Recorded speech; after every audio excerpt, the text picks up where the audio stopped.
Para sa mga di makakonect sa DVR sa kanilang Toyota Wigo 2024 or 2025 model, so gato yung lumalabas. Ayan, no? So meron na tayong solusyon dyan.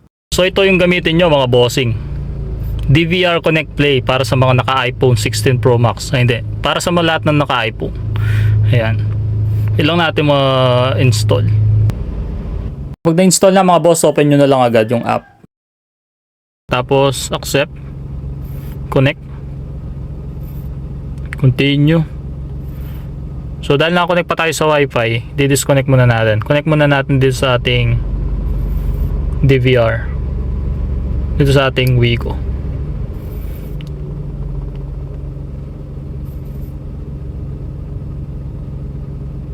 Pag naka-connect na kayo mga boss, balik lang tayo dun sa app. Ayan. Allow. Allow full access. Connect. Yan o. Napakabisa. So maglagay daw tayo ng password. Kapag na-setup na natin yung password mga boss, balik lang tayo dun sa DVR sa Wi-Fi settings. Incorrect password na, di ba? Nag-set na kasi tayo ng bagong password. Ayan. Lagay muna natin. So ayan mga boss, no, na connect ko na. Balik tayo dito. Connect. Yung. So ayan, kita na oh. Connected na. Ayan. Meron na tayong access sa ating DVR sa ating Toyota Wigo 2024 or 2025 model. Yung sa akin metallic red. Yan yung harapan ko.